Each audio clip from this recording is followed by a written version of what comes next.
Hi everyone. So,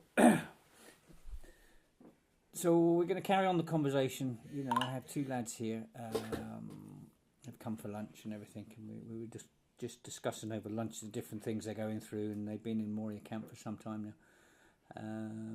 So, I mean, what I mean, you've been in Moria now. What, 12 months? Or 9 months. 9 months, Yeah. and you've been in there 6 months. 6 months. So, what's your personal opinion of Moria? You know, how do you get looked after? How's the food? What's your personal opinion? What do you think about Moria camp? Oh, go on, honestly, just say what you want.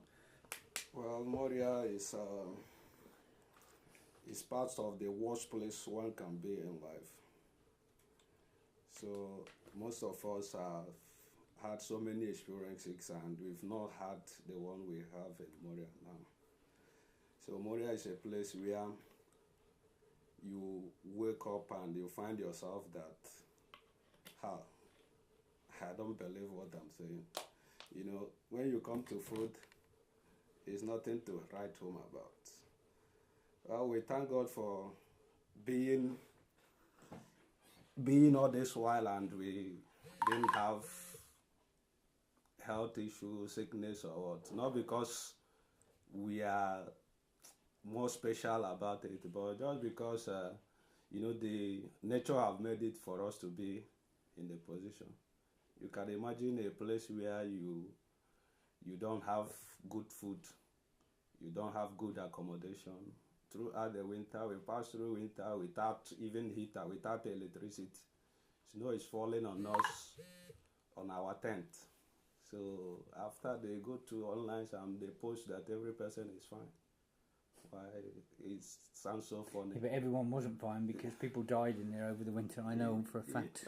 Yeah. So when you at a point, the people start dying. They claim they are pushing some people out of, moving people to hotels and all that, and still some people, greater part of the refugees are still in the snow, continuous suffering. So what is? I mean, there are aid agencies inside Moria. There's quite a lot of different aid agencies, and these people are there to help the refugees. Well, I feel that the people that are controlling Moria, they bring the agents that will obey them and follow their political line. So, like of Euro Relief. Euro Relief is the worst agent.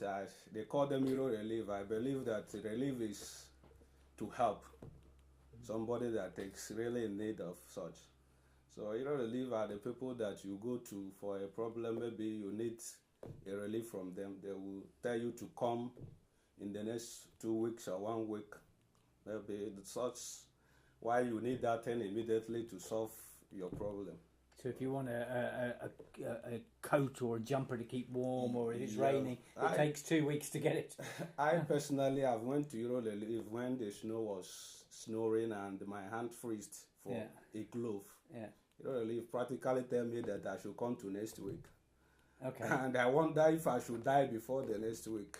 What they mean, I was surprised, and I get angry and left them. So there are so many things that are going. Euro Relief, they have enough, if not for the outside NGOs and individual NGOs that are helping issues.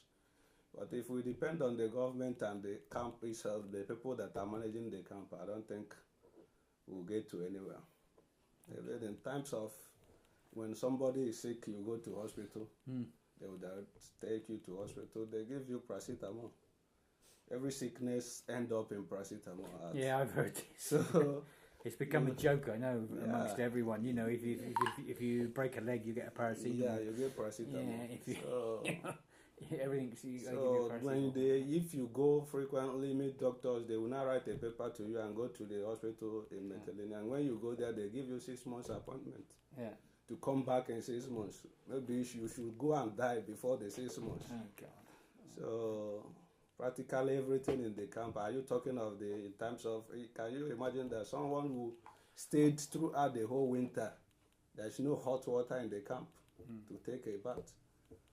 So every time you go for cold water, even when the snow is falling, if you are to bath, you go for cold water. Yeah. So that is very bad. Are you talking of the hygienic environment of the whole thing? Yeah. So there's nothing to write home about. Go to the toilet, it's mixed up, everything is mixed up. The bathroom, people shake anywhere, you know. Yeah. So stuff like that, it's a really bad situation. I don't pray or I don't hope for anybody in life to experience such a Moria. So because I think it's the worst place I've ever seen and been. So Yeah, it doesn't have a good reputation. What about the other aid agencies? We talk about Euro Relief. I mean, I've heard a lot of stories about this Euro Relief over the months and years, but I think what about the others? I think other agencies are still in the game of politics because I believe that any person you see in the camp is a politician. So it's or either if you are not a politician, you are playing the role of a politician. So like UNHCR, so they favor people they wish that are too loyal and people that cannot speak their mind, people that cannot go and say this thing you are doing is wrong, because sometimes we confront them themselves. So when you demise, they see you that you know your rights, so they don't treat you good. So could you imagine that we are all refugees in one place, and some people get to a better place, feel the better place, and some people are suffering throughout their stay in the camp. So I've been in Moria for 9 good months. So all these 9 months I've been my paper, my doctor's reports rate vulnerability. I'm a vulnerable person. Yeah. So it got to a point we start having issue with them that the snow is coming, so how do we get to people that are not feeling fine? How do they do it? So they decide to say if you have EX in your paper as somebody that is vulnerable, you should submit the leaks and all that. So all of us, we submitted the stuffs, but they choose to pick the people that came new in order to impress the world that refugees are fine. Why there are some people that have stayed for over 1 year plus, and nothing was done. So I want to ask if the people not among the refugees. So, but they are doing all these things, and we keep on talking. What they told us that most of us that have started our asylum process, there's nothing they can do. Means if you started your asylum process, if you are sick, you should die doing the process. So I've heard this story, which I know you've been through it, that you started through all this asylum process, and then they lost all your papers, and you had to start again. I've heard this story many times. I don't. Yeah. My asylum process. I did my first interview. That was September 1st, and after 6 months, that was February. They called me and tell me that they rescheduled me for interview, that everything it got lost. So you have to start again. So I went there, and luckily they said it's additional interview. But the documents I presented for my case was nowhere to be found. So when they gave me a transcript, I looked at it and said, "What are you telling me?" So they misplaced my documents. So I have to follow it up in the legal mix before I don't know if they have put it there or it's still. I've heard this story, and said by so many people they've lost their documents, so they have to start again. It is. So and when you talk of Moria, there are some people that are there for complete 1 year and 2 months. Yeah. So and they've never done fingerprint, and they want to do their interview, they want to do everything, but the authority won't let them. This won't let them do. So why are they holding them there for over a year? What's the reason for this? That is what we should be asking the government and every people involved. And we've been asking them this. Either they tell you that the translator of so country, the language they speak, is not available.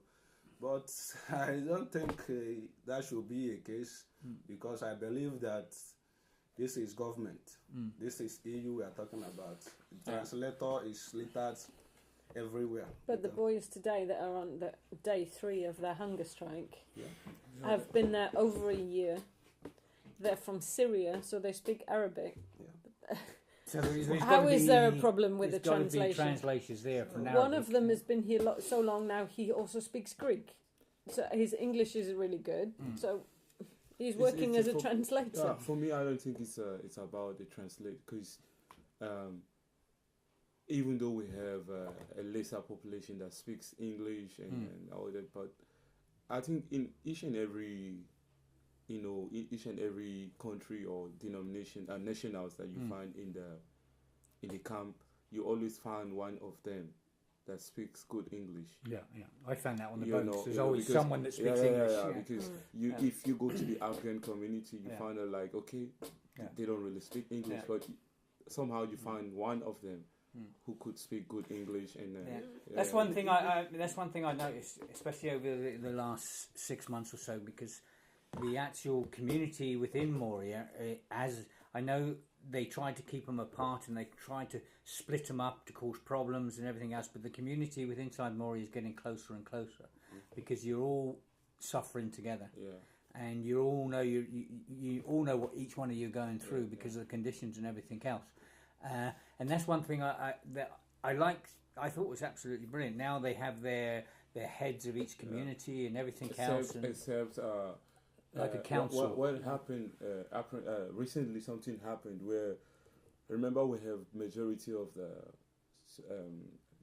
the Africans in the camps are from at the Congo, DRC Congo, where they are about approximately they could be like 700 Congolese or even 1,000 of them in the camp, and whereas we have other African nationals like 100, 200, so what I wouldn't know who actually devised that that acts anyway, but all I can tell is that it's a deliberate device of whichever authority that is in charge of granting any refugee asylum, and what they did, they found out like these are they outnumbered every other nationals in the camp also, and they knew like if they keep all of these people in the camp with the other Africans and with the North African, the East African and the West African, the Central Africa, it could be disastrous, you know what I mean? So what they did, they actually picked one of the nationals that actually outnumbered the rest of the, and they started, giving a kind of preferential treatment to these people because there's so many of them. Because so so what they do is like they give them a 6 months, a vulnerability kind of. That's the scheme that they're using. They give them 6 months. It's okay. You go to the mainland and continue with your asylum processing there. Yeah. Why they leave the let me just call it. Let me put it that way. The minorities. They leave the minorities, which I fall. I fall under that minority because we don't really have lots of Nigerians. We don't have a population of Nigerians in the camp. Maybe we just like 100 or 150 to compare to the Congolese. Same applies to the Mali and all those other. They're afraid of them, so they move them. So they are afraid of them. So so right now we found that the more number we are, if we are united, maybe that could make sense. Maybe they can hear us. It makes sense when a large number of people protest, and then when a lesser number of people protest. I mean, people just look at you like that. the thing that really gets to me, I mean, most of this, the way I'm looking at it from someone from outside looking into the camp, and what I've seen, not just over the last year, what I've seen after the last couple of years inside the camp and that. I mean, the prison guards and that, they have a job to do. They're there to do a job and everything. But I think a lot of the problems, it sounds like, is coming from Europe. itself. It's not coming from. Yeah. For instance, take a look at what do you call it? Just like Kingsley have just spoken up, and I mean, at least he shed some light on the Euro Relief, which I think it's a part of the UNHR or something. No, Like I don't think they're actually not. They're not. No. Okay. But what I know is that they work. For me personally, I would say that Euro Relief is like a pin, like they are installed in Moria camp as maybe an informant, sort of like, because they use the Euro Relief to get to the people, like to get direct to the people, like This is why they make you sign for everything. And that is right now when they just finished building. Before, when we used to live in the tent, our pictures was never taken. We never get to sign any document and stuff like that. A document binding us to a certain rules and stuff like that. But because of since they brought the iOS poses and then stuff like that, they literally have to take our pictures. This is Euro Relief. Yeah. Oh, okay. And this is an NGO, if I'm not mistaken. Yeah. I don't think any NGO has the right of taking. But they should be looking after you. Yeah, they are there to look after us, and they take your pictures, they get you to sign a contract, and sometimes even if you don't want to sign this contract, and even sometimes What's the contract for? And the contract is the contract is kind of you don't smoke. And you don't smoke in the container, which for me that's a good, for me I don't really have issue with, but they make it look like you are signing a contract that is. So it's a contract for your accommodation. How on your behavior inside the camp, inside the container. So if what happens if you smoke? You go outside. You're not allowed in the container. Yeah, you're not allowed because the container. Then where do you stay then? The container is 10 people are meant to sleep in a container. Yeah, but where do you sleep? You go outside to smoke. You have to smoke outside. Yeah, but if they're making you sign a contract, you're not allowed to smoke. What if you say to them on the contract, "I am a smoker"? Yeah. What do they do then? I mean, the thing is, some people don't even read. Some people just because everyone is just desperate to get they just want to sign it. And people just don't even care about the contract. For me, I got to. But this is very bizarre for me. I mean, this is a camp. This is basically it's a prison camp as such, and they're making you sign. You do not smoke in the container. I mean, okay, sorry. If it was just signing, that's fine with me. I don't have a problem because it's just sign. But why would you take my picture? Yeah. So now they have to get your picture and stuff like that. But this is an NGO that's meant to be helping. And then after the whole processes of this, after we've gone through this process, now we started realizing like the reason why of doing all these things wasn't really because they wanted people to live peacefully in the container, but it was because they are working with the police. Okay. They want to they're working with the police because they think that way they can actually come. In Moria, you get some instances, you find out the police come around 2 a.m. to arrest people, and the next morning you just hear like, hey, somebody was arrested here. And where is this person? It's been taken to Mytilene prison, and from Mytilene prison, it's been taken to Athens, from Athens, maybe facing deportation to Turkey or to wherever he's coming from. I mean, and they actually brought this rule to help them more in, up until we revolted and we found that, this is what they're trying to do. So the guy said, no, we can't let this happen. We've suffered a lot. We've been here. We've gone through stuff. And now, while the snow was falling, you guys never thought you would come and take our pictures and stuff like that, And now that you think you've done a little bit of good to the people, you want to take our pictures and stuff like. So the Euro Relief, basically, this is just one of the things that they are being used to do in the camp. And we have instances where you go to the Euro Relief to get stuff, and most of this stuff they don't even.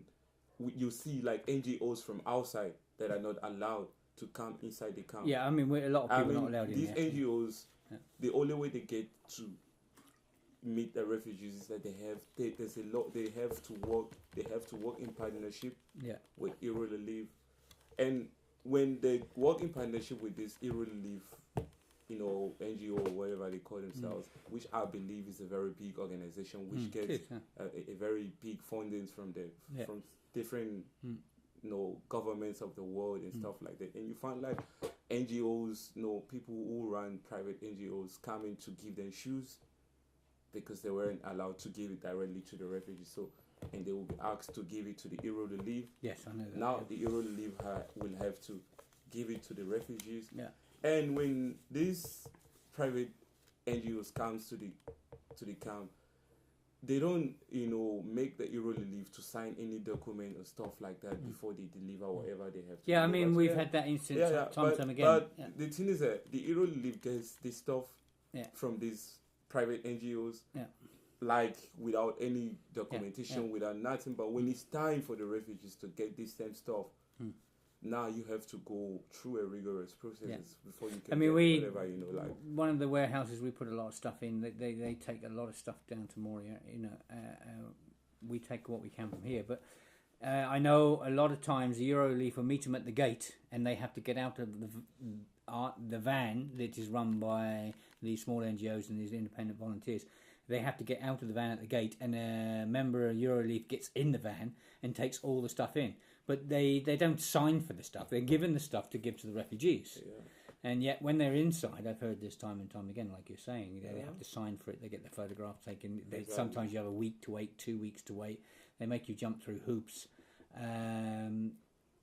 Okay. I'm going to close this one down because this one's going on. Quickly, about the guys who are on a hunger strike. I'm going to do the next one We'll do the next one about we've got 12 guys on hunger strike, so we'll do the next video about these 12 guys on hunger strike, and maybe talk a bit more about the other aid agencies and stuff that are in there. Okay, all the best, everyone. Bye.